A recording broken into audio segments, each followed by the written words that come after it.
What's up, home slice? Lucas here. Are you struggling with the handstand? Not to worry. In this video, I'm going to share with you 10 easier ways you can go about practicing the handstand so you can get down the balance and hold a handstand like a boss. But you gotta focus. So a lot of the times, you want to mimic the pros, right? So you kick up and you try to put those legs straight over your head, and then you're like, oh man, and then you'll fall down forward or fall down backwards or something like that. But when practicing, when beginning, and even when warming up, the best way to approach this, in my opinion, is do the split-legged handstand. And that's also a technique we're going to be using throughout the rest of these techniques. It's going to just amplify everything. Put your hands down, spread them out, get them into your comfortable handstand width, shoulder width, maybe slightly more. Then you're going to choose one leg you want to kick up with, one leg you want to jump with. So the one leg that's swinging up, that's this leg for me, you're going to allow it to go over your head and come around to the front. But the other leg that's kicking off the ground, you want to keep that in front, okay?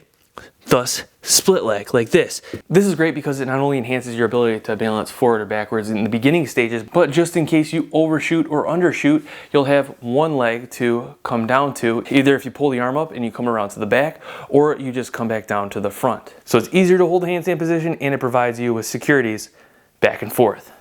So maybe when you start to practice the handstand, you'll notice that maybe your wrists are getting fatigued or you're just losing balance at the wrist. But you want to keep practicing. You want to keep working on that balance with the hips and the legs. It's just like your wrists are giving out, right? So something to take the wrist bend out of the equation without bare fisting the ground would be using something like parallel bars, or in this instance right here, a pair of dumbbells. Handstand. Be cautious because dumbbells might, slip around on you. You don't want that to happen with this. So try to find something that's, either like a hexagonal dumbbell like this that will be more stable, or if you're lucky enough to have a gymnastics center, you can use their parallel bars, or maybe you have an at-home set of parallel bars. But hey, you know what? We got 9 hacks to go. So if this doesn't work for you, stay tuned. Usually most of the time, hands are smaller than your feet. Not only that, but you're going to be upside down when you're practicing the handstand, adding to the difficulty. So how can we make a bigger base like your feet? One of the obvious answers is an elbow stand, kind of like a handstand. Now hold on, most of the time going up into an elbow stand like this is actually just a lot harder for most of us. What I actually think is easier is just choosing one elbow and then going to the hand on the other side. So that looks like this and then this. In my opinion, I have found this hold to be a lot easier to hold a balance position in. Whoa, see, like, whoa. So once you get comfortable up in there, don't just do it on one side, do it on the other side as well, okay? Doing this may make it easier for you to balance upside down, thus allows you to train upside down a little bit longer without using any equipment. So if you've seen one of my older videos about how to learn a handstand on your own, you may have seen this one before, but I'm just gonna say this one again because it's just absolutely great, and I feel like not enough people watch that video. So for this little technique, you're gonna need a resistance band like this. You wanna hang it from a pull-up bar or something that's sturdy. Thread it through itself like this. Now you want to think what leg you use to kick up into a handstand and what other leg you keep down. Now the leg that you keep down, you're actually going to put it through the resistance band, all right? Be sure to give yourself enough slack so it's not like too awkward. So it helps to try to get underneath the pull-up bar. Put your hands down like so, and then you want to kick the kicking leg up and allow the other leg to sit in place of that resistance band, and it provides you like a little bit more help, but you're still using effort and you're still working on that balance. What you can try to do is try to take away that leg from the resistance band, and you'll further work on that handstand balance. This hack really makes you work for it, but allows you to hold yourself upside down in an almost free handstand position for a longer amount of time. Great for practice. This next one I mentioned many times before as well, but I think it can work for a select few individuals out there, and it might just give you the breakthrough you need. The staggered hand technique. Why? So when you go into a handstand, you're basically on a line, right? For the staggered hand technique, you want to imagine a box with 4 corners. You want to move away from that line, one hand in the upper corner, one hand in the lower corner on the opposite side. Then, over those hands, you want to throw the legs to fill the remaining corner. So the leg on the side with the hand in the back, you want to throw that leg up into that opposite corner over here. And then the leg on the side with the hand in the front top corner, you want to keep that one in the back, filling this corner. This can kind of give you that stability in the front and back plane so that you're kind of working more on a side to side kind of an angle. And for some, it can be a breakthrough. Boom, right there. So then over time, the idea is you just close them in until you got a handstand. So this next one is new. I don't know if I really like this one, but I can see how this could really help develop strength in one arm at a time. I call this one the naughty dancer, the hot bar. No, I call this one, so basically what we're gonna do is we're basically gonna make ourselves stable by grabbing onto some kind of pole or some kind of pole, honestly, that's what's gonna work the best. And then you're basically gonna be totally balanced already. So you're gonna be able to throw yourself up like this, but you're gonna be putting most of your weight on the other hand. For the handstand, honestly, I would not recommend putting your arm in between something like this. You want a freestanding pull. Kind of like a handstand. Ribbit, ribbit. Get it? The frog pose. That's the next hack on this list. To get into this pose is so easy and so much easier to hold in a handstand, but it really helps work on wrist stability and strength for holding a handstand. Get in a deep squat position like this. You want to place the backside of your tricep right above the elbow over your inner thigh, on each thigh like so. Fingers pointing forward. Spread your fingers out. Give yourself a bigger base. You can jump right into it if you want, but what I like to do is just make it last a little bit longer, okay?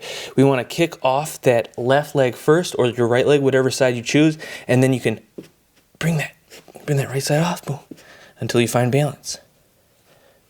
And this really, really helps work with that wrist portion of the handstand balance.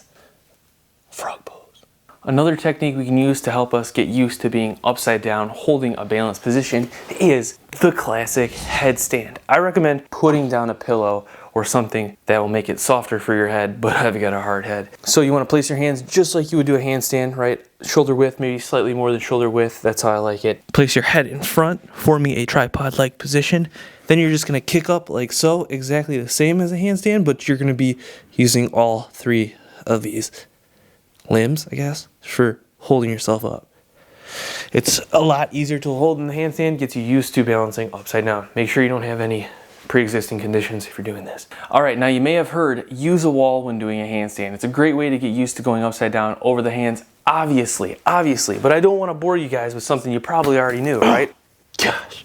But using the wall to the side is, well, it can be even better, especially when you get more used to holding yourself over your hands. What do I mean? Have a wall to your side. You want to be about 1 to 2 feet away from the wall. You're going to go up into your handstand, but you're going to have one leg basically skim the wall to the side like so. Literally just that point of contact with the foot can be enough to get you held up into a handstand position and feel pretty confident. Something beautiful about this is when you find that point of balance and you want to just go for it, you can pull your foot away from that wall and then you can be in a free handstanding position. Oh, jeez, okay. Bonus, I know you guys want to see it. You gotta have your friend help you out, all right? No, I'm serious. A partner helping you out with a handstand, honestly, it works good if your partner isn't a creep. Okay, just hold my leg steady. And then handstand. Yeah. Oh, jeez. No, but for real, if you can have a partner help you out just by holding your leg, you can have that said partner adjust his or her tension on that leg, allowing you to feel secure when you're in the handstand position, practicing it longer. Boom. The final one here I find can actually help some people just struggling to hold that perfect handstand. You're like, why can't I do it? And that is creating more points of mobility. So what do I mean? A lot of the times when you try to mimic the pros going into a handstand, you straighten those arms, you go like this, and you kick yourself up into that perfect handstand. But with straight arms just pushed out as far as you possibly can, a lot of the times you're taking the elbows out, and a lot of the times you're also even taking the shoulders out. Which, I mean, it can work for some if you're stiff, or if you're all about form, but the thing is like you can get this down this way and then go to make it straight later, but whatever. I just mean a slight bend to engage the triceps, and then a slight bend in the shoulders so you have a little bit more control there as well. And it will also allow you to more quickly react if you start falling. Yeah, I just think it's a better overall technique for beginners and even, you know, just holding a handstand in general. But you know what? Maybe the form isn't perfect, okay? So like slight bend, like you almost can't even tell I'm bending my elbows, right? But I am. If I come down and I relax right after that, you'll notice I can push myself up a little further if I wanted to.